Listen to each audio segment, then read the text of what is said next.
Good afternoon, and welcome to another edition of Doctor to Doctor in the Chat Room. I am so glad to have you back yet another Saturday to join me on relevant topics that impact our communities and impact our world.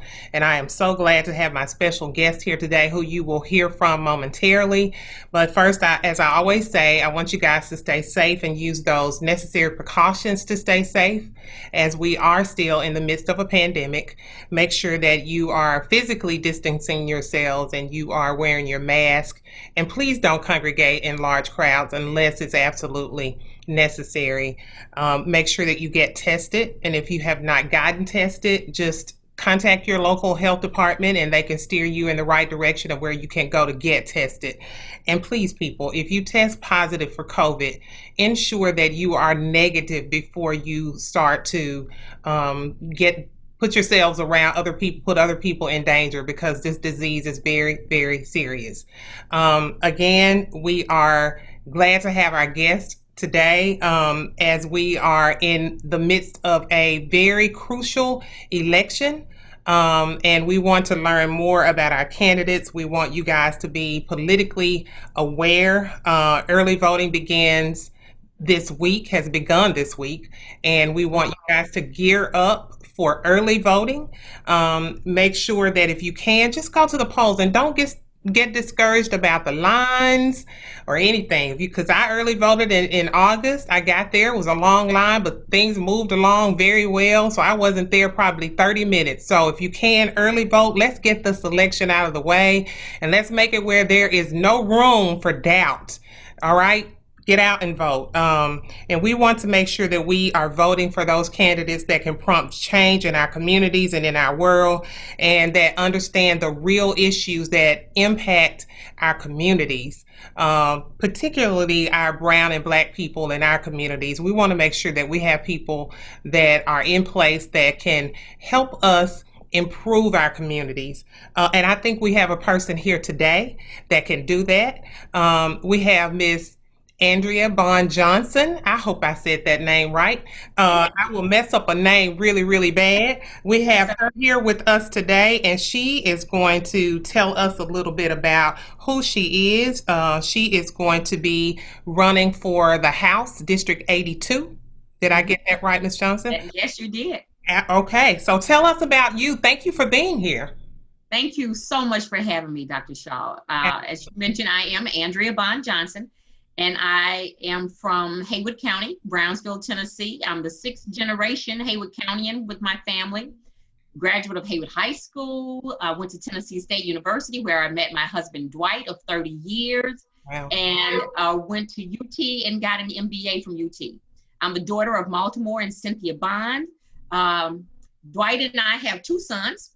That's 26 and 23. My older son, Dwight, is a third-year medical student at Meharry, and my younger son, Dave, is working on a master's in public policy at the University of Chicago, which he has to do it from home with his mom. Yeah. So I'm sure he's not happy about that. But anyway, and currently I serve as the CEO of Golden Circle Insurance Agency, and I am a licensed funeral director and partner with Rawls Funeral Home.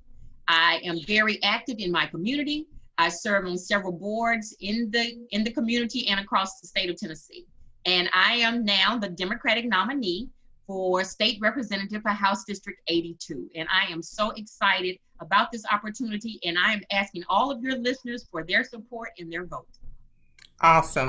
We are excited for you, and we are going to, I know that this community wants to get out and make sure that you are our next candidate for District 82. Let's just talk a little bit about your role as a legislator, and what your overarching goals are going to be, and what qualifies you to do this job. And I know the bulk of community work that you do is one of those things, but let's talk about that first. Okay, so as a state representative, I will meet with my constituents throughout District 82, which covers Crockett, Haywood, and Lauderdale counties.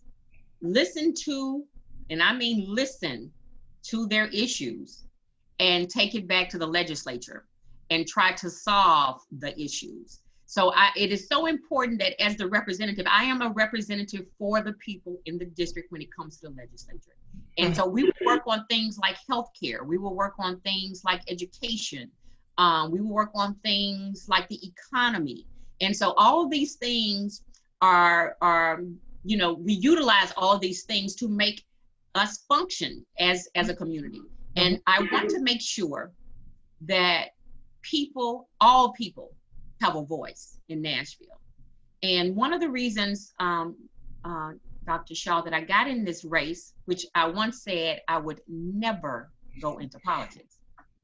And I got in this race because when the Affordable Care Act came into law, I sell health insurance. And I had a client that came to see me to get health insurance because she could not afford it like a year or so prior to. And I remember telling her, listen, we have President Obama now. He's going to come in and he's supposed to do the Affordable Care Act. And she came back to see me a year or so later. And I was so happy to see her. I said, come on in and let's get started. And we went through that entire application.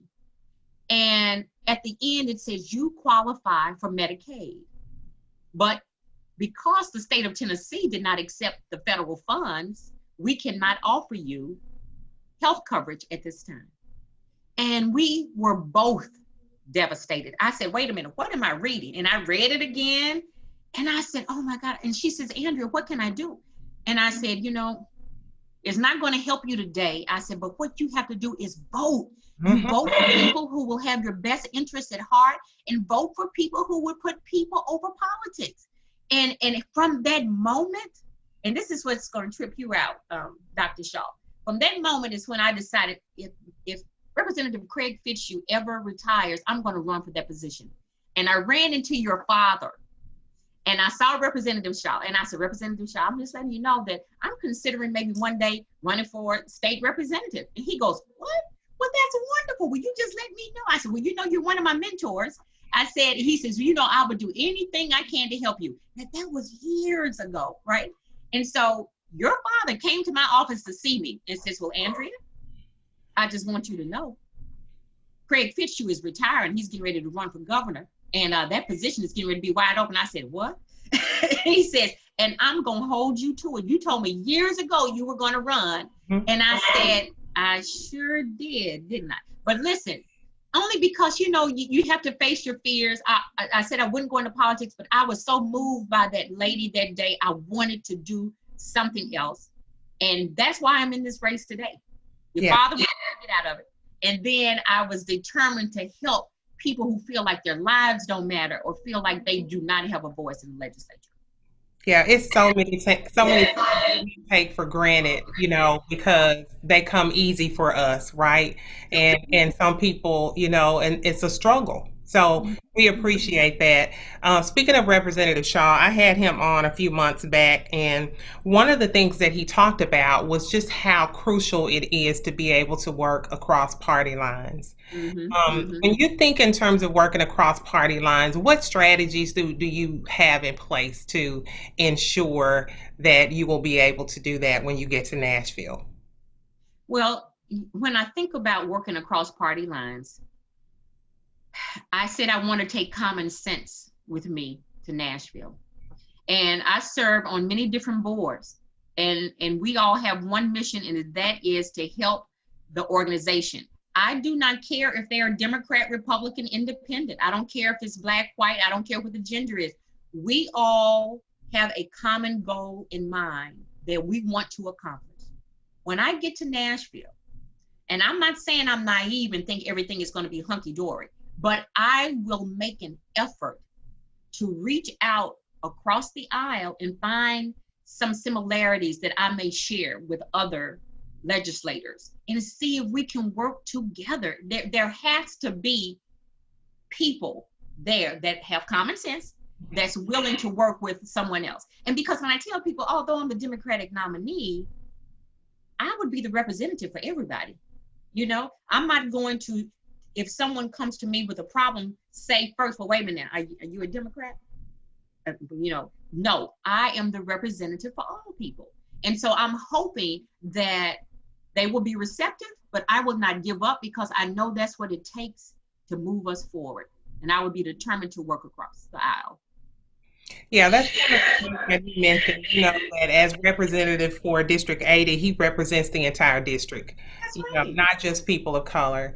And Mm-hmm. and I'm so glad that you answered the way you did, because another thing that he stressed, and I know that, with his experience, he knows that is that when a candidate says, "Oh, I'm going to go to Nashville and I'm going to do this and I'm going to do that. I'm going to go to Washington and I'm going to do this and I'm going to do that." No, you say you will do the best you can, because there are going to be how many others of you guys, and you have to have the majority That's of, right. yeah. So, Mm-hmm. yeah, in this, especially the this racial tension that we've had, and particularly since the George Floyd incident, um, I've noticed that even in my workplace, that a lot of people are getting more, people of color in certain positions or whatever. And it seems like it just had kind of started to pick up, and then it kind of died down a little bit after things kind of, mellow out a little bit. Quieten down. Yeah, Yeah. yeah. Do you think that there is a means through this role to improve diversity in the workplace?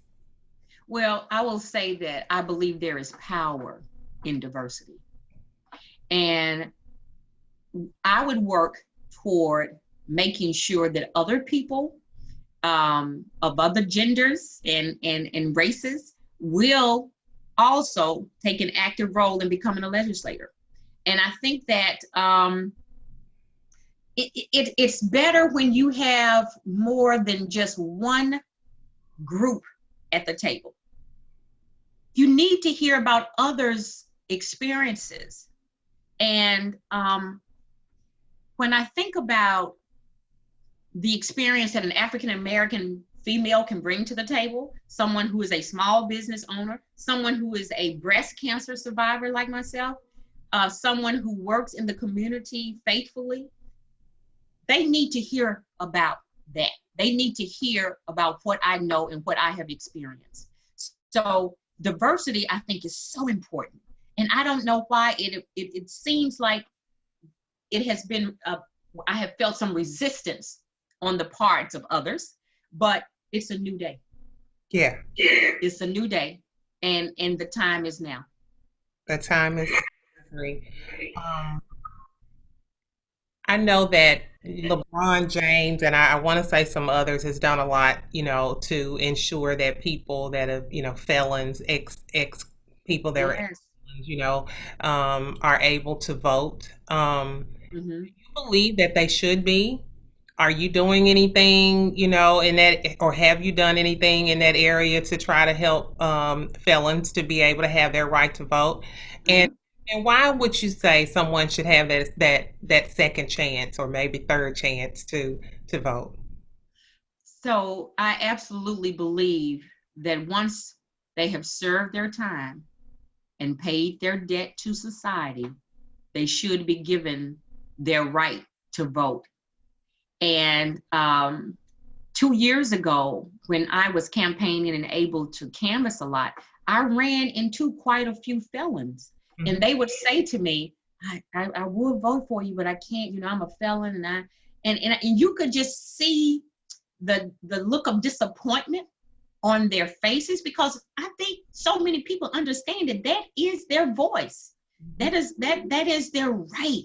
And so what we did, there was a member of our team that we would get the names of the people who were felons, and we referred them over to a person on the team, and they started working with them, trying to see exactly what they needed to do to get their rights restored. Mhm. So I definitely think if they have served their time, they deserve, the right to vote. Absolutely. And I would want to help as many felons as possible.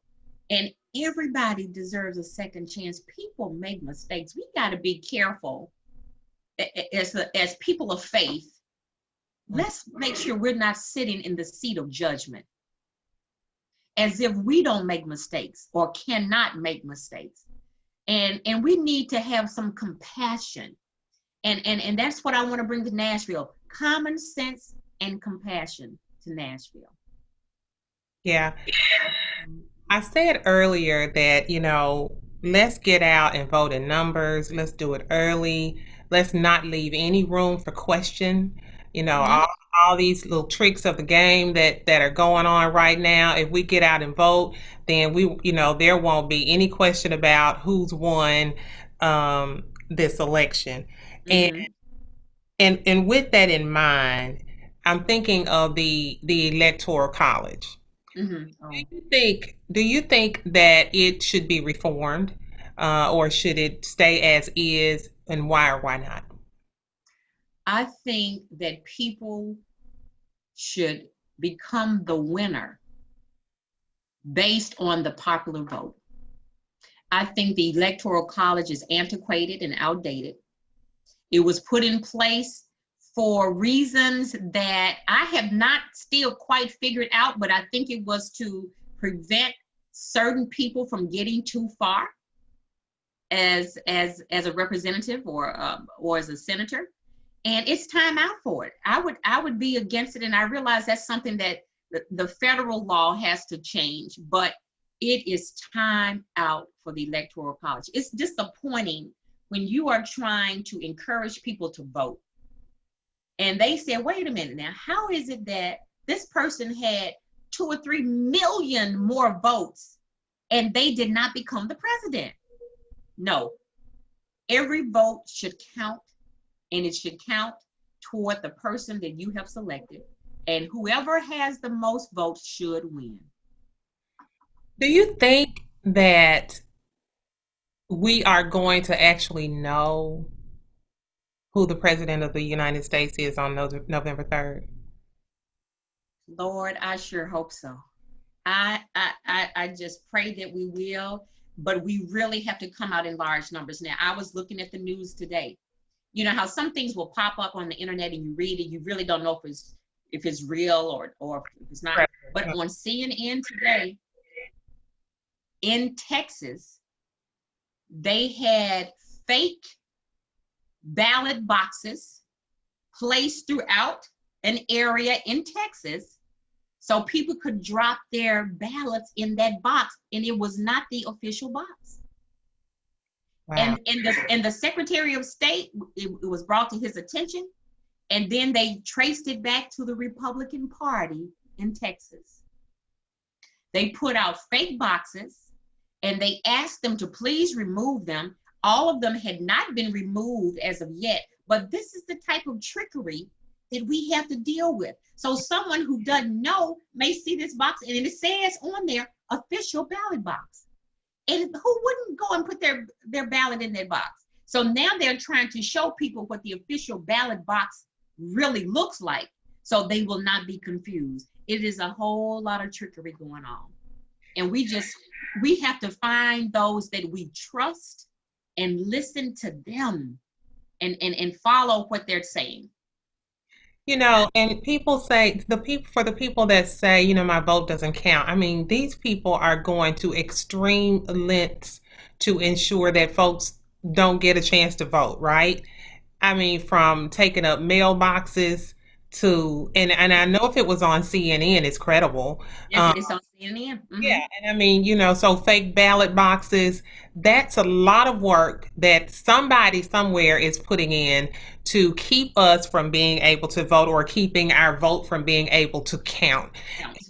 And that's the thing that I've wanted to use this platform for, in these last few days, to just stress people, please exercise your voice, exercise your right. Please vote. And if you can, just go vote. Go to That's right. the polls and vote, and let's do it early and get Mm-hmm. it out of the way. Something that's really near and dear to my heart is education.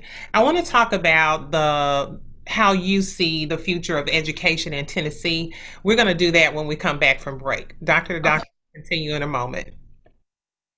And we're back on 94.7 FM. I am here with Miss Andrea Bond Johnson. She is the candidate for the 82nd District for the House in Tennessee. Um, I want to talk about education and how you see the future of education in Tennessee. We've had COVID-19 impact how we are teaching our children and how our children, are learning.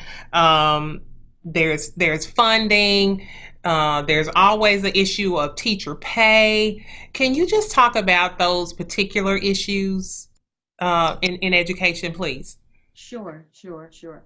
So I can only imagine what parents are going through who have school-aged children Mm. during the pandemic. I can only imagine. Now, my two boys, I'll be honest with you, I'm so glad that they are up and grown because, listen, I would have been one of those parents that needed, listen, I would have to have a psychiatrist or somebody there to help me through this because having the patience, that's why I have to give educators so much credit. You have to have the patience. You got to have the skill knowledge. And I mean, I just don't know what I would do. So during this time, this has brought out a lot of disparities in our district, in the rural areas. And one thing that I have noticed, and that is a concern, is people having access to the internet. We must have broadband expanded to the rural areas.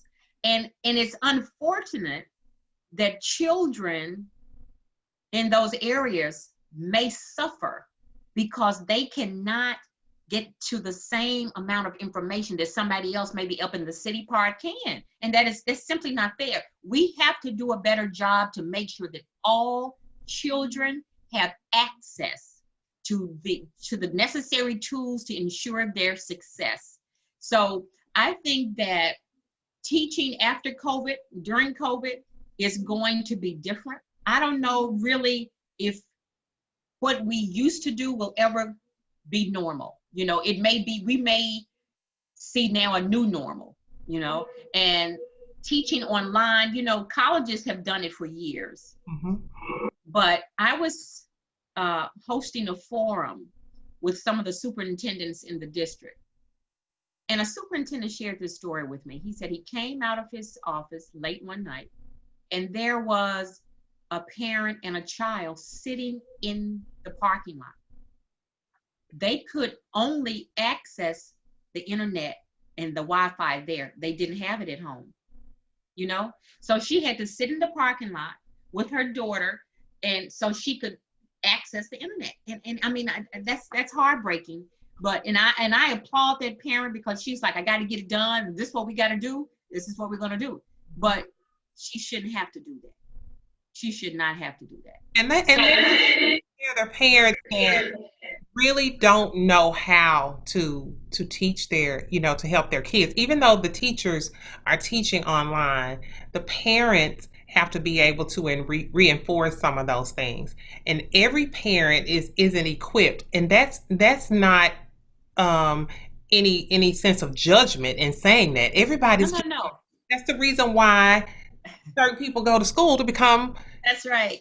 Yeah. And so there's this whole gamut of things going on, as it relates to this virtual learning that is being forced upon people because like you said, virtual learning has been around for a while, but everybody Mm-hmm. didn't tap into it because everybody didn't want to. That's right. You didn't have to, but now we're being forced to, and which it means that I'm hoping that this will encourage more people to take classes and understand technology a little better. But we have to be able to supply them with those resources in order for them to get on the internet. Broadband. Do not overlook the rural areas. Do not overlook us. We should not be behind because we just live in a rural area. Hmm. And so I think teaching is education is going to be a little different. It's going to be a new norm, but we can make it work. We can make it work. We still just have to keep the hope and be positive and think outside the box. I do know Haywood County. I met with some of the teachers and an administrator on last week, and they were telling me how they were doing it, and they said it's actually a lot smoother than what they thought it would be. So Mm-hmm. that's wonderful to hear. But they still have those students whose parents did not want them to come to school, fear of catching the virus, but they can't access the internet. They tried and they tried, and now those kids are slowly coming into the classrooms. So that kind of disrupts things because now they are behind, and you have to get them caught up, and you're trying to still teach your other kids. So it's an issue. And listen, we're living in unprecedented times, and we're going to just have to, um, like I said, remain positive and just try to adapt to this situation as much as possible. And our children will still be fine because we have wonderful educators in the area. What about funding and teachers' pay? So the current budget has a something allocated for vouchers, and those vouchers were ruled to be unconstitutional.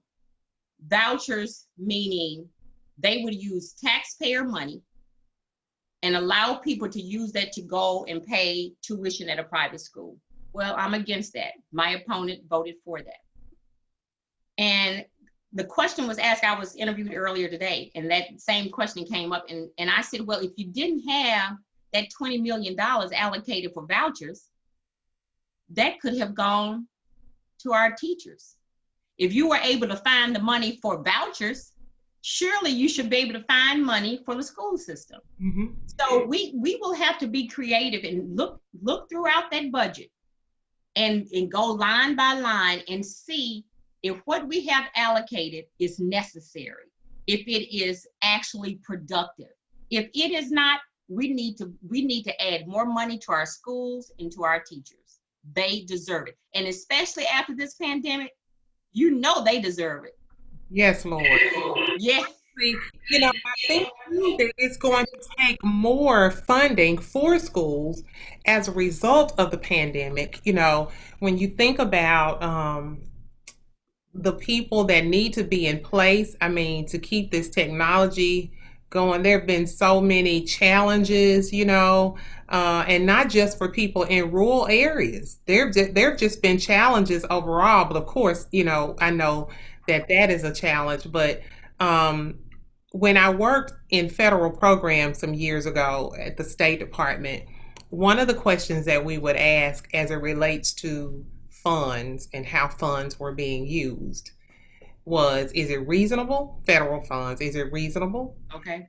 Allowable? And is it necessary? Mm-hmm. And we talked about going line by line. I would imagine if they were to go by line by line and ask themselves those questions, they would find that there's a whole lot that's not necessary, and maybe even some things that are not necessarily reasonable, because if you're putting vouchers before you would, like you say, your educators, that's not reasonable.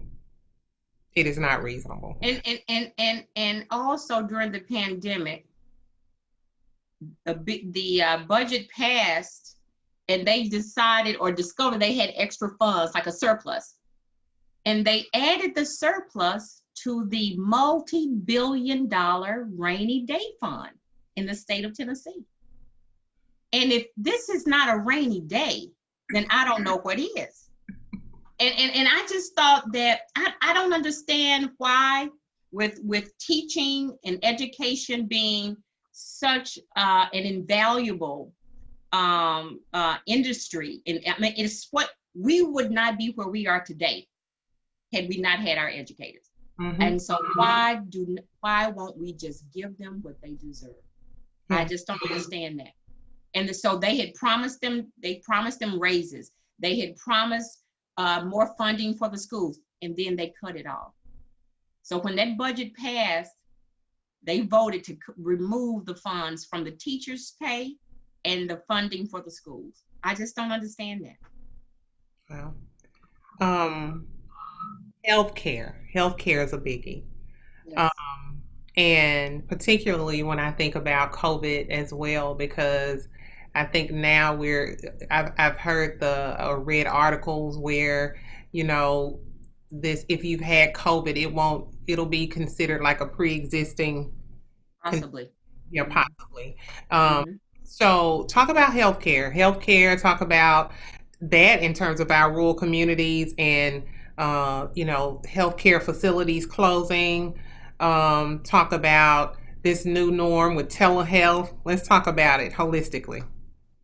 So, healthcare is one of the reasons I got in the race. As a breast cancer survivor, I can only imagine what someone would go through if they did not have healthcare. Mhm. Illnesses and diseases don't discriminate. They don't just affect people who have good healthcare. They affect all of us. And we have to make sure that we're doing right by the people in the state of Tennessee. And when they chose not to expand Medicaid, they left 300,000 Tennesseans without health care. 300,000. And now they're in the middle of a pandemic.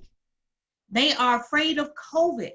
And if you do not have health insurance, a lot of people won't go to the doctor because they're afraid they can't afford it. They won't go to the ambulance, they won't go to a hospital. They're like, no, no, no, don't take me to the hospital. I have heard people say that.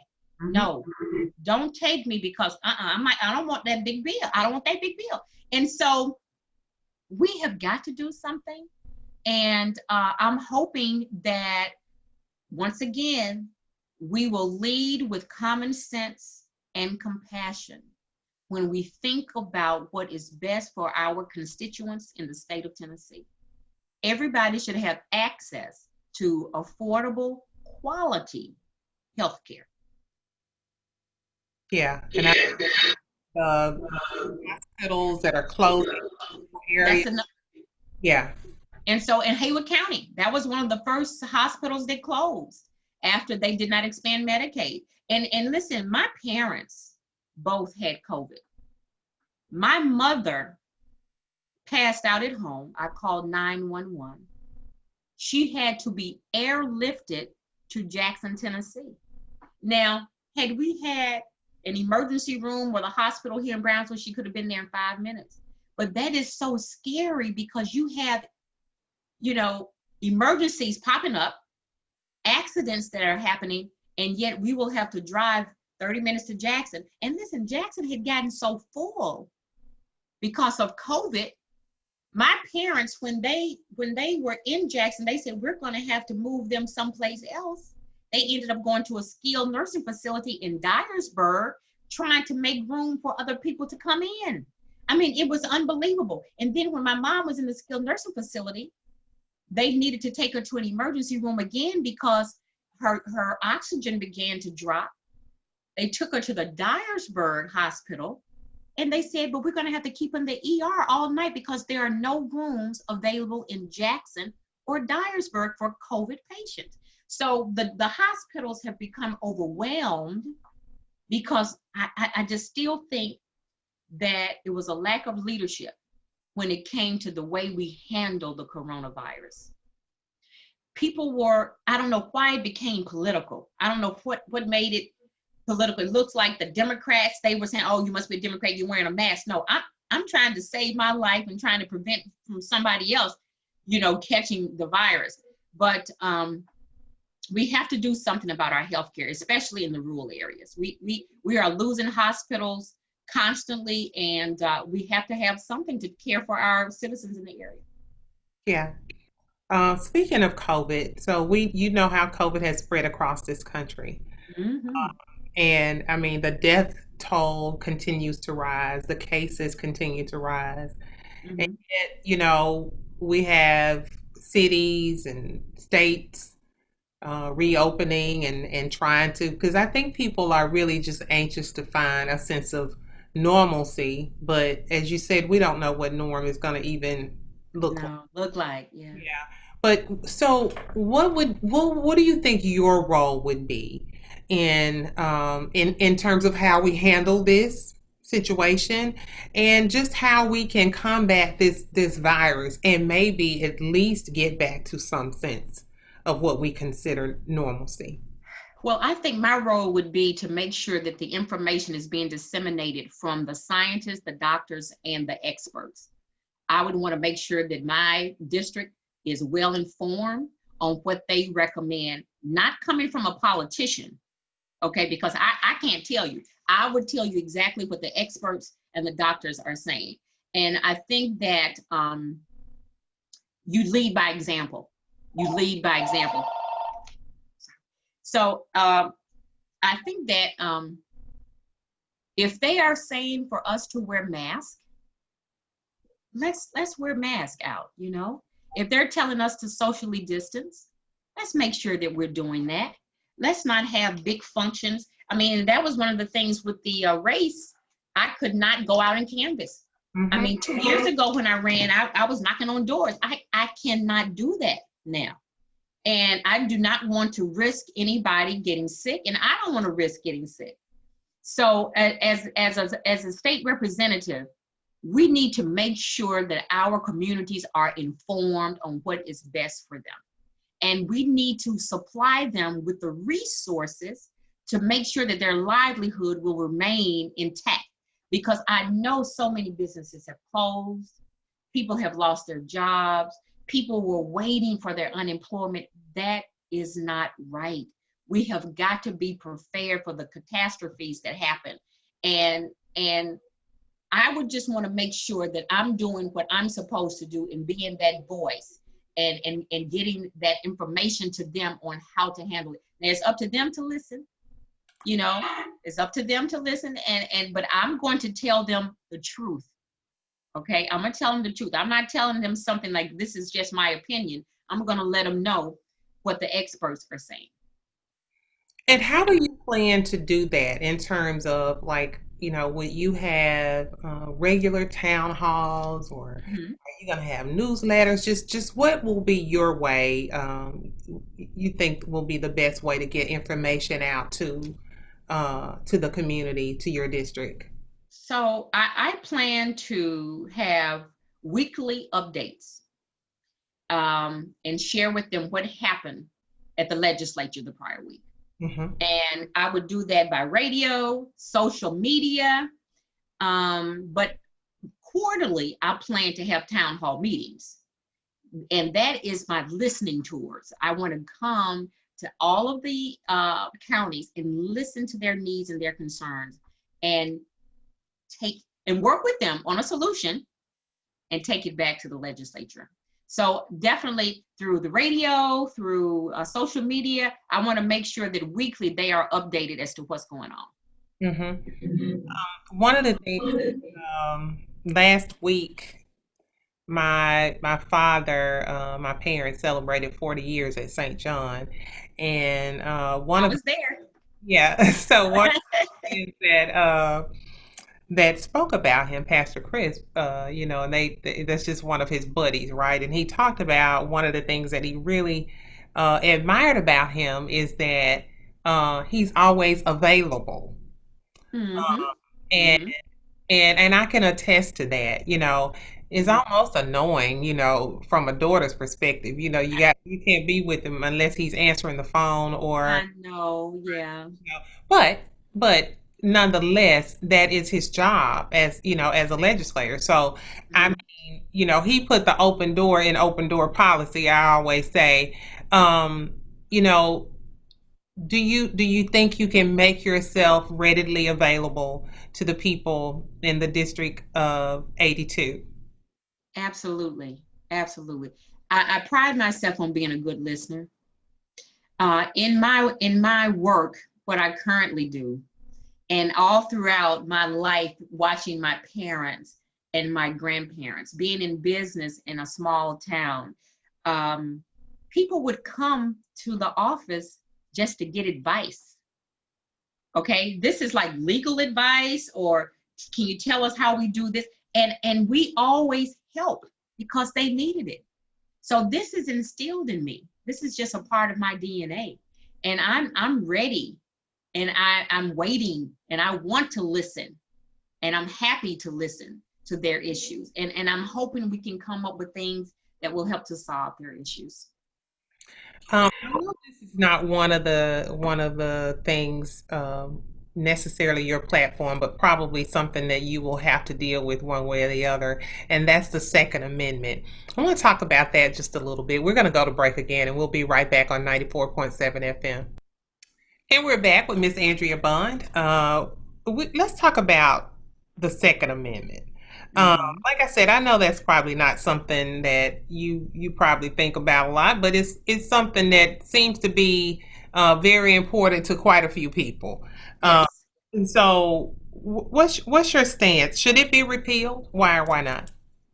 So the Second Amendment is, I don't know why they always want to say that people that are Democrats want to take away people's guns. Well, that is not the truth.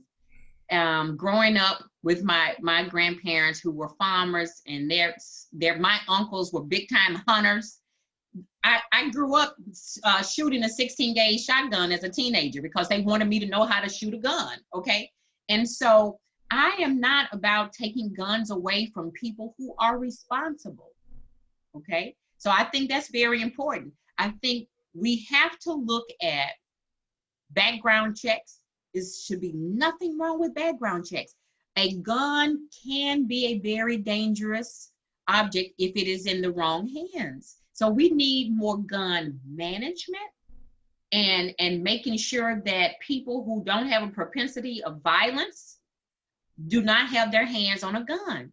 Think about people that are in domestic violence cases. Why in the world should they be allowed to have a gun?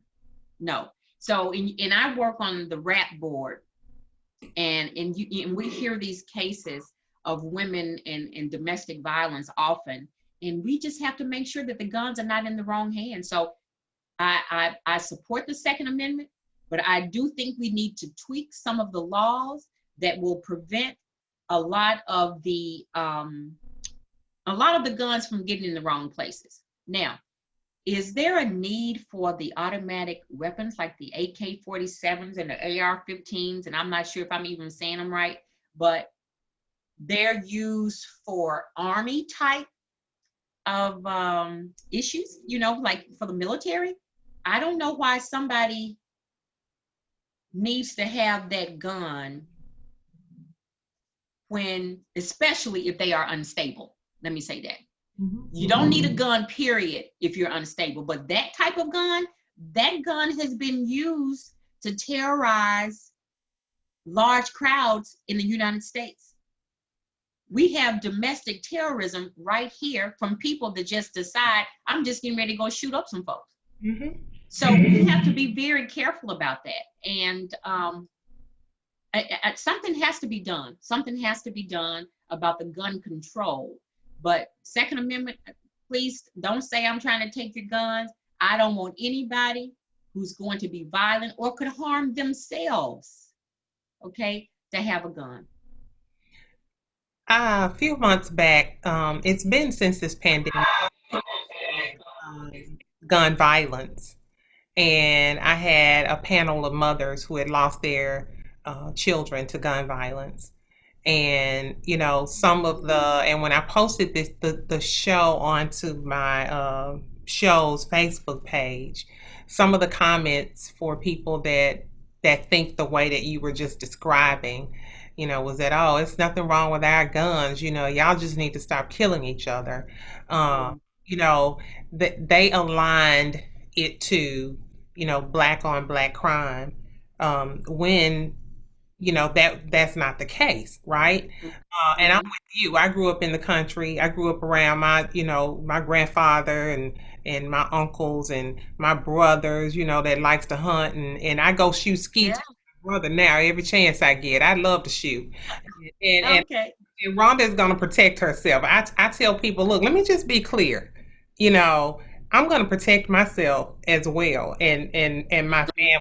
If I still had children here with me, but at the same time, like you said, when you hear about these school shootings and these teenagers that have gotten a hold to these automatic weapons, no, Right, right, no, right. That's right. Just like the 17-year-old that decided to take it upon himself to go across state lines and become, I guess, a sworn in, self-appointed law enforcement officer and kills 2 people. yeah, How is that allowed? And then they said the mom drove him over there. And then, to my understanding, she was recognized at a Republican Party event. She was recognized for having a son who was so brave. Mm. Now, and I just want people to think about this. If that had been an African American young man walking around with an AK-47 or whatever that was he had, AR, I don't know what the thing was. If that had been an African American man, do you think the police would have been giving him water and high five and thank you for your help? No, no. Could have been We taken down. thank you. That's exactly right. That's exactly right. So we just, we see what's happening, and I just do not want other people to ignore what's happening. Okay? So we see it, don't ignore it. We need to face reality. Speaking of which, I had mentioned, how things were right after the George Floyd incident, and there really was a lot of coming together. It was. That incident, and I wish we could stay in that moment, without something tragic happening. I wish we could stay in that headspace about how we view other human beings and how we view other human beings lives. But it Mm-hmm. seems, that it takes tragedy for whatever reason for us Yeah. to get in that mindset that we should all be, as one human race. Mm-hmm. Right, right, right. Capitalism Um, yeah. versus socialism. Mm-hmm. So I don't know why they think that a lot of Democrats are socialists. I'm a business owner. This is a capitalistic society, and that's what I support, a capitalistic society. Now, do I think that if to whom much is given, much is required? Yes. I think that we should help our fellow man if they need some help. Not giving them a hand out, but a hand up. They just may need the encouragement. They may need resources. Give them the tools to be successful. And so, no, I am in favor of being a capitalistic society, not a socialist society. I'm not trying to have the government to take care of everybody and do things like that. No, people should be able to make their own money. You work hard, what you put into it, and you should reap what you sow. You know, the quote that Dr. King had, how can we ask a man to pull himself up by his bootstraps and he don't even have boots. That's what I'm saying. Yeah. Right.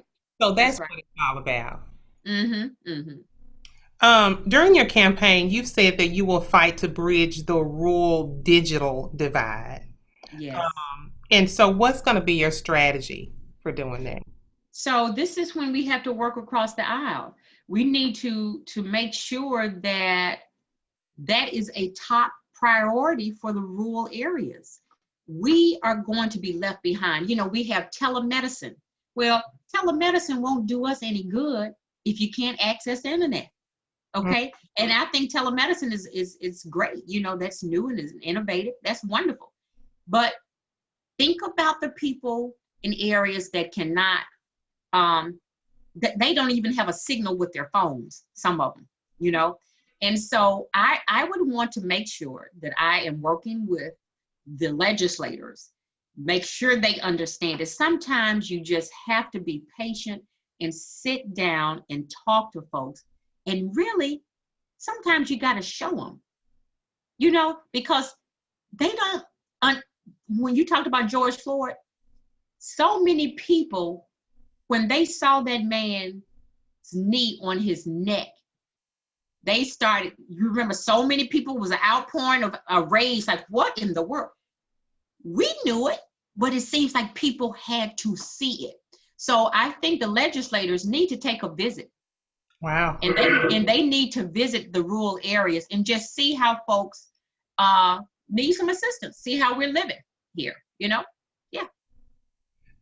There's been quite a bit of loss of income and, um, even the people that do work, there are a lot of people saying, oh, unemployment is down. I'm not going to even try and dispute it, but I see people working 3 and 4 jobs and still can't make ends meet. So even if we have more jobs, and that's a big if in my book, they're not Mm-hmm. they're not quality. Right, right, right. How do you propose working to bring quality jobs that pay people well to, meet their means and, to take care, to actually have a livelihood? Well, first of all, I think um, we need to speak with our representatives in Washington about raising the minimum wage. It is $7.25, and it has been that for decades. They have not increased the minimum wage, not even for the cost of, how they say the cost of living, you have a cost of living wage. The minimum wage is 7.25, and that's why so many people have to work 2 and 3 jobs just to make ends meet. Now, that is not fair. Mhm. It's not right. So there's something that we need to do as a country to make that right. But also education. We have to have an educated workforce. Okay. We talk about the mega site coming, the big mega site is in Hayward County. I mean, that gave us so much hope. We were just so happy. Oh, the mega site is here. This is getting ready to bring so many jobs. But if industry had come at that moment, we were not prepared to satisfy those jobs because of our workforce. Mm. So I want to encourage people that are in school that if you don't want to go to college, go to a vocational school. You need to have some sort of skill that can help you to provide for yourself and your family. And junior colleges, 4-year colleges, the military, our schools need to make sure that when these children are graduating, that they are on a certain academic level, that they can be trained to do other jobs that will bring in big money for them. That's and I tell people all the time, I was in education for many years.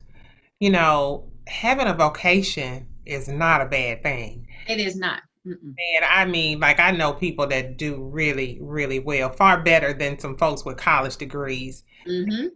that, just acquired a skill. Um, Mm-hmm.